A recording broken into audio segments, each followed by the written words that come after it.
Hi sexy, come and watch till the end. Friday nights, Jennifer is among the office's last. She emails her ex-boyfriend before heading to New York for Valentine's Day. She leaves the workplace with chocolates to avoid missing her flight. Both leave work at the same time, so they wait for the lift together. He meets Jennifer on the 42nd floor. Guy immediately begins chatting with her and making jokes. She responds but seems uninterested. Guy exhibits a wall painting when the elevator stops. Despite the lift's power, the keys and caution button do not operate. Guy tries opening the door but fails again. Jennifer has to find building security to avoid missing her flight.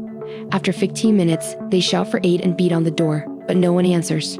She uncomfortably climbs onto his shoulders to examine the lift's top. She hit her hand, and he pushed her down. After an hour, Jennifer realizes she will not catch her flight and hates everyone and everything. After meeting, they resume the chat that the man began on the elevator. Jennifer feeds the boys chocolates for lack of food.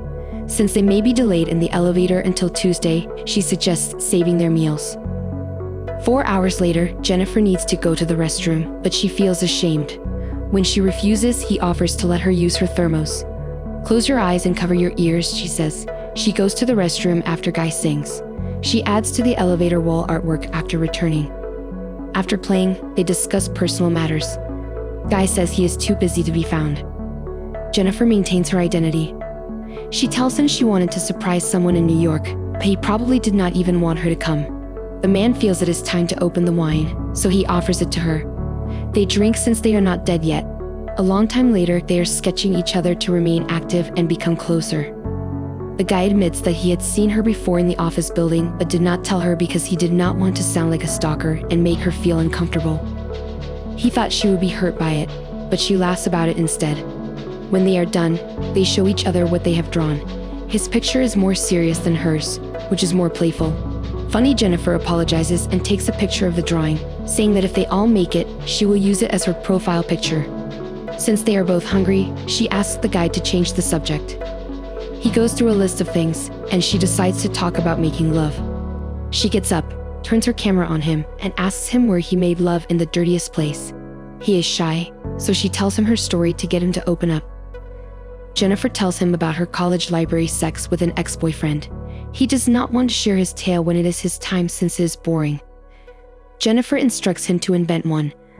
A man tells about a lovely female who wants to hang around at work for lunch.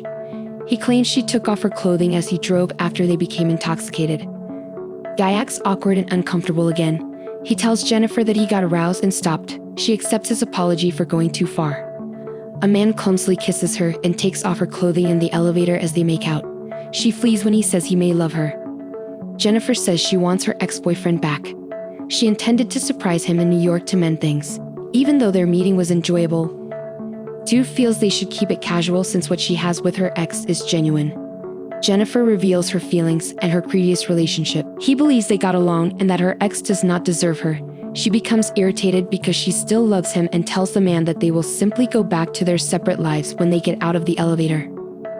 Despite being imprisoned in a box together, the man begins crying because he feels alone.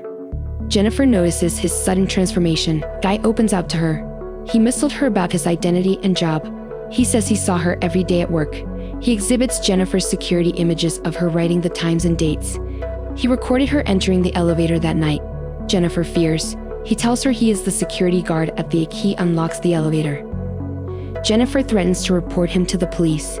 This disturbs him, so he grabs her. Jennifer breaks the elevator key. They struggle, and she knocks him out with her sneaker. Jennifer checks to see whether she murdered him. He leaps and knocks her down. Both sleep in the elevator. Jennifer awakens to see the guy awake. He tells her he did it to get her away from everything so they could converse on a human level. He says that the weekend they were stuck in the elevator was more than just a date.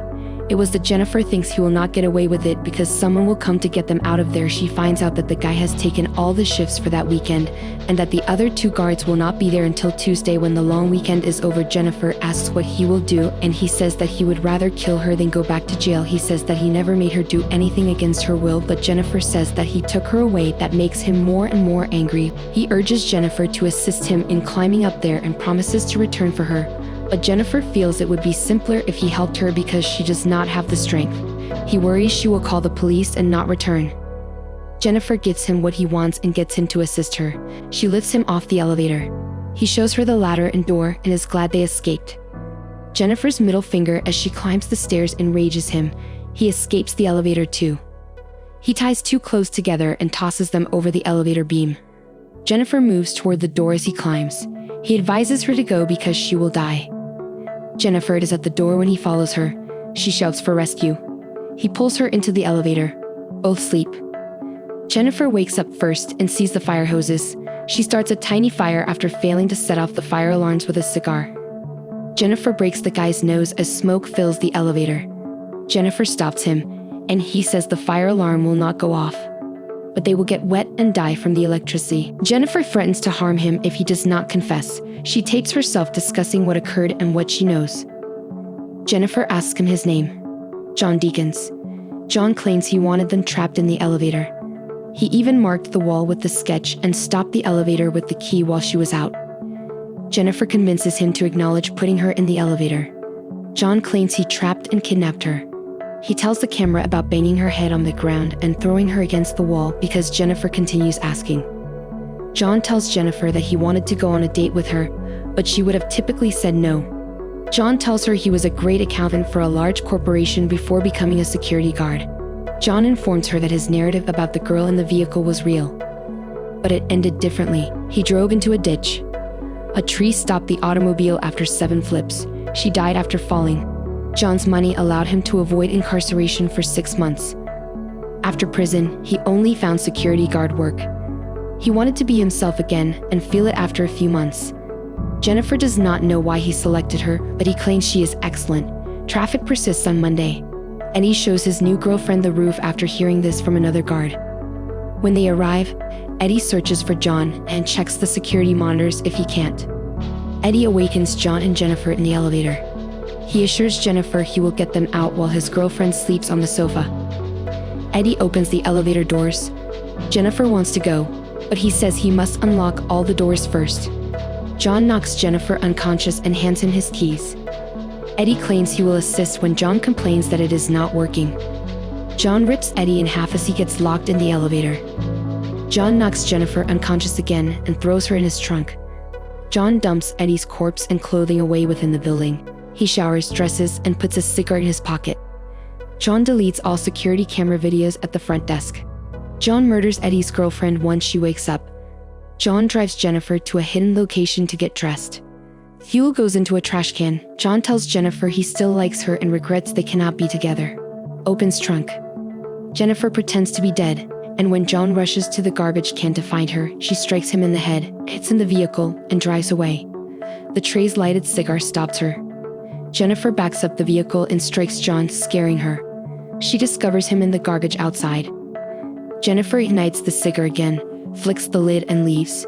Bud's entry into the trash can killed John. The end. See you later, sexy.